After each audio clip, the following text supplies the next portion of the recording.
श्रोता प्रेमियों, मैं राम सागर शास्त्री आप लोगों के समक्ष रखने जा रहा हूं सत्संग सुधा।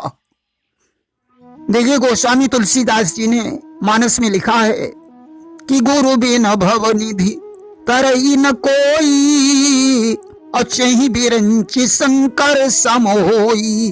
बिना गुरु के मनुष्य भवसागर से पार नहीं होता, भले ही वह ब्रह्मा और शिव के समान क्यों न हो। एक बार की बात है, देवर्षि नारद भगवान विष्णु से मिलने के लिए बैकुंठ लोक को गए।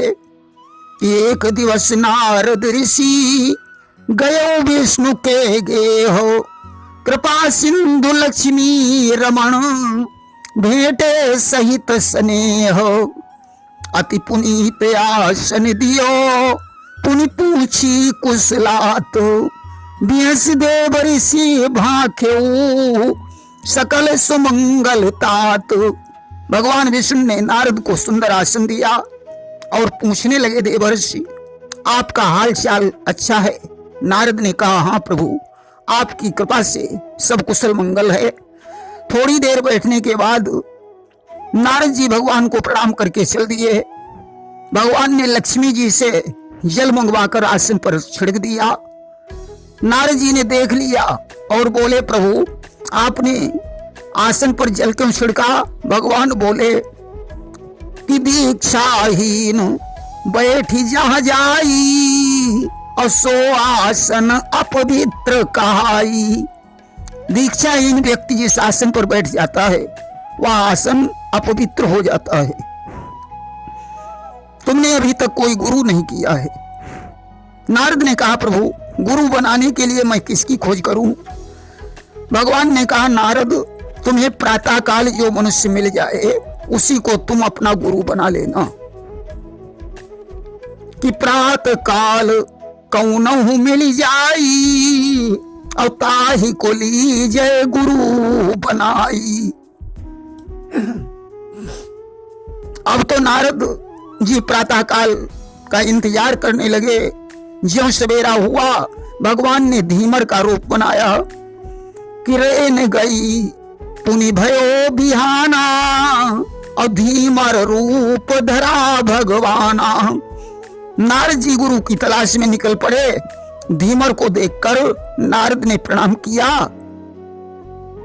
और कहा कि आप मुझे गुरु मंत्र देकर अपना शिष्य बना लीजिए। धीमर बोला, मैंने सुना है लोग कहते हैं कि गुरु करे जान के और पानी पिए छान के, परंतु यह कहावत भी उल्टी है। गुरु करे छान के, पानी पिए जान के।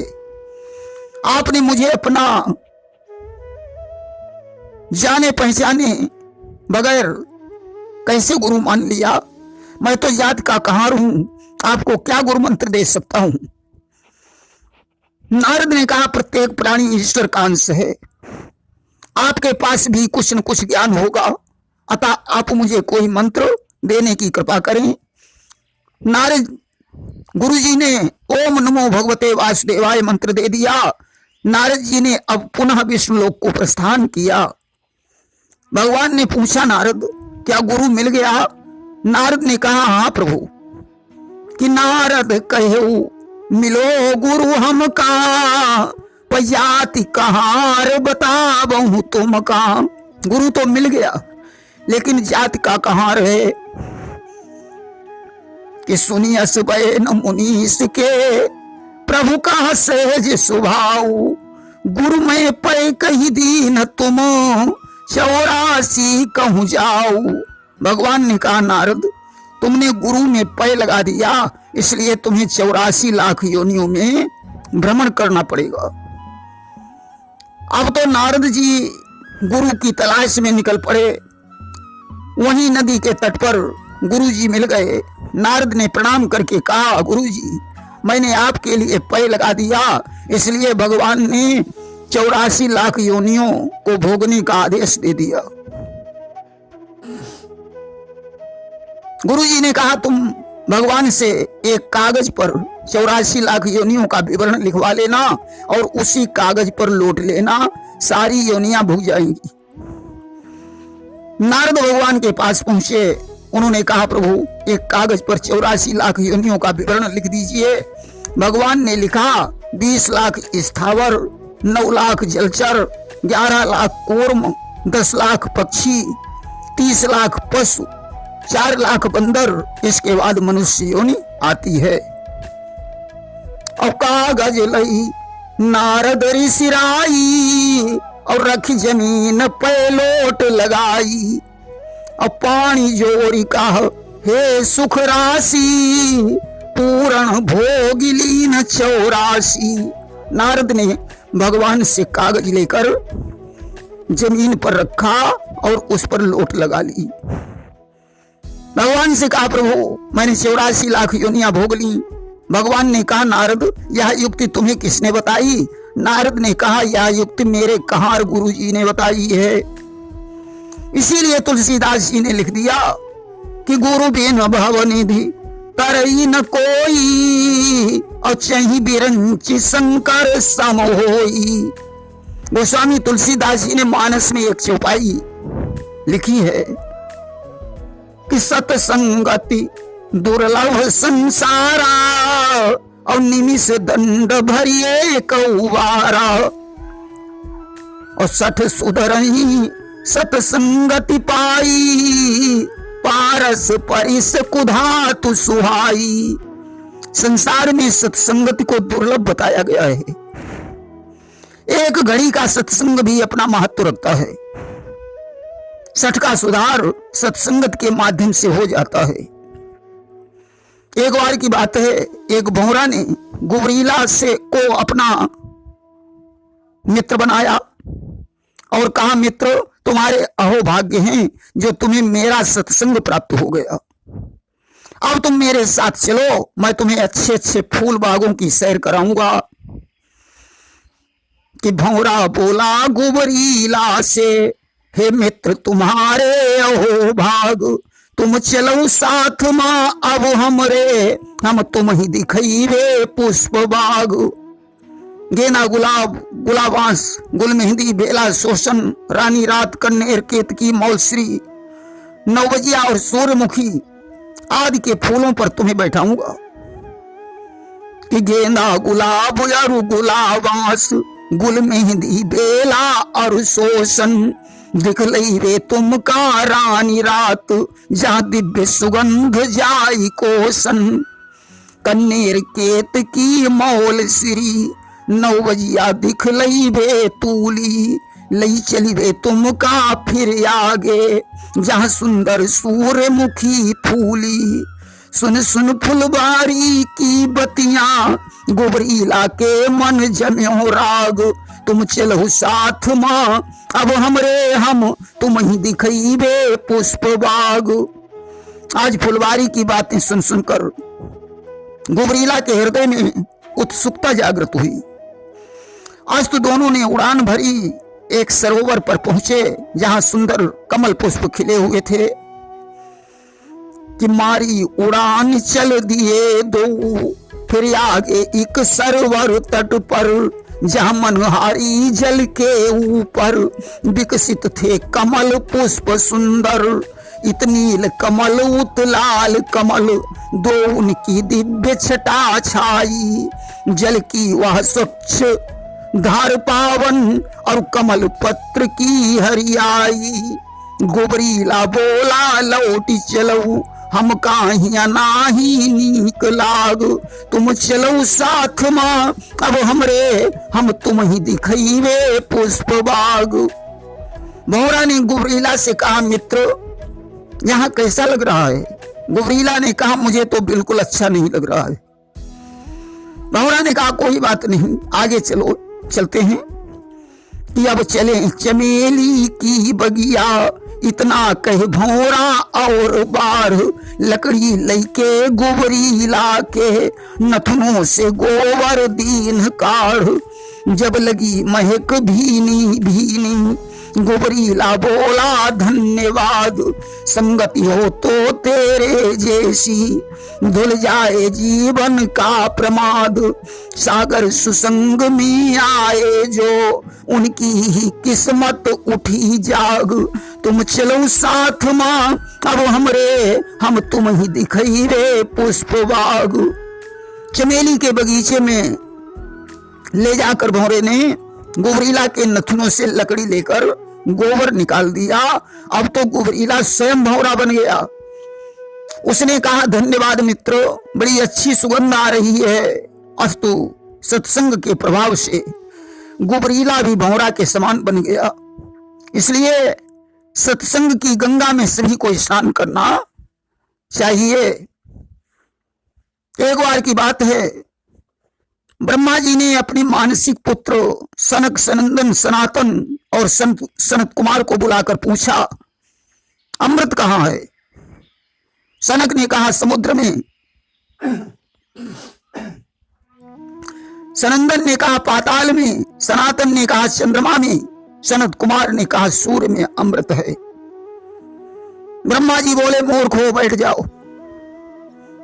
कि सागर में यदि अमृत होता तो उसका जल फिर खारा क्यों?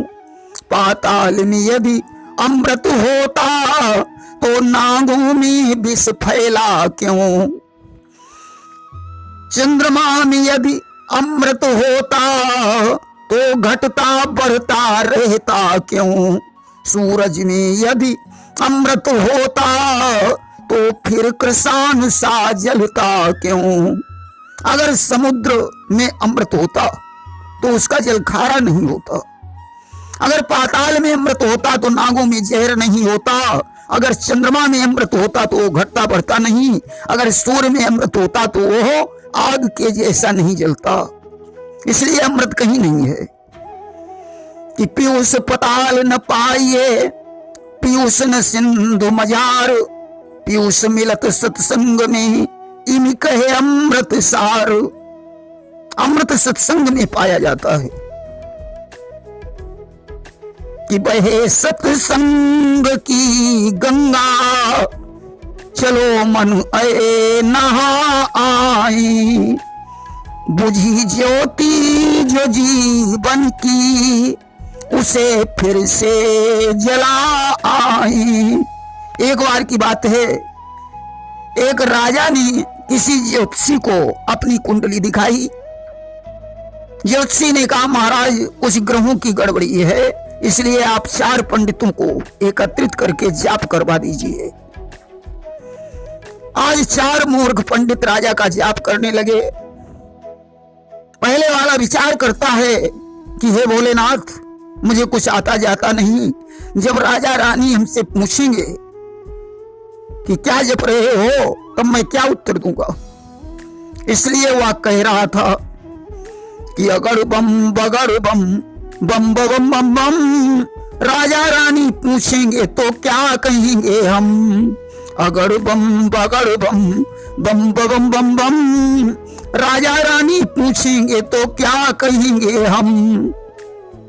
दूसरा वाला विचार करता है कि हे भोलेनाथ, मुझे भी कुछ आता जाता नहीं, इसलिए राजा जैसा व्यवहार पहले वाले के साथ करेगा वैसा ही मेरे साथ करेगा।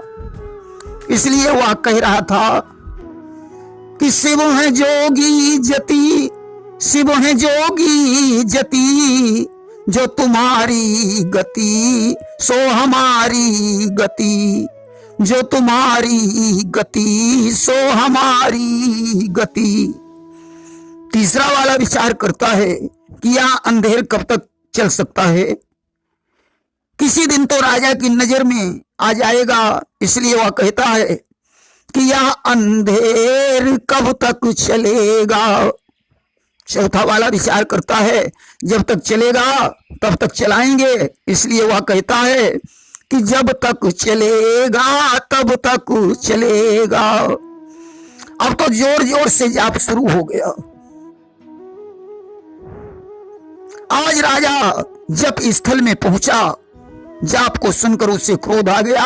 उसने कहा, मंत्री जी यह कैसा मूर्खतापूर्ण जाप हो रहा है। मंत्री जी ने कहा, महाराज आप इन पंडितों को मूर्ख समझ रहे, जरा दिमाग लगाकर के देखो तब बात समझ में आएगी। इनमें पहले वाला सुमंत का जाप कर रहा है कि बरबस राम सुमंत पठाए, असुर सर तीर आप सब आए। जिस समय राम ने जबरदस्ती सुमंत को वापस कर दिया, उस समय सुमंत जी विचार करते हैं कि हमसे जब राजा रानी पूछेंगे तो मैं क्या जवाब दूंगा। दूसरा वाला विभीषण का जाप कर रहा है कि शक्ति रूप है जानकी जगदम्बा जगमात, उन्हें त्रास दे अंत में कुशल नहीं है भ्रात। विभीषण कहता है भैया सीता जी शक्ति स्वरूपा हैं, उन्हें त्रास देकर कल्याण नहीं हो सकता है, इसलिए उन्हें वापस कर दो, अन्यथा जो तुम्हारी गति होगी वही मेरी भी होगी।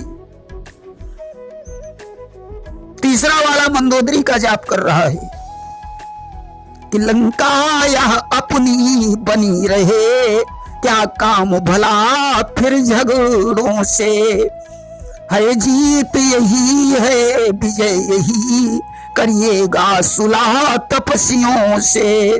मंदोदरी कहती है स्वामी सीता को वापस करके राम से संधि कर लो, इसी में भलाई है, वरना यह अंधेर कब तक चलेगा। चौथा वाला रावण का जाप कर रहा है कि उस बानर वाले तपसी से क्या मेरी प्रभुताई कम है, दूंगान कदापि जानकी को जब तक मेरी दम में दम है। रावण कहता है उस तपसी राम से मेरी प्रभुता क्या कम है, मैं सीता को हरगिज वापस नहीं करूंगा, यह अंधेर जब तक चलेगा तब तक चलाऊंगा। अब तो राजा की बात समझ में आ गई कि जाप बिल्कुल सही हो रहा है। प्रेम से बोलिए वृंदावन बिहारी लाल की जय।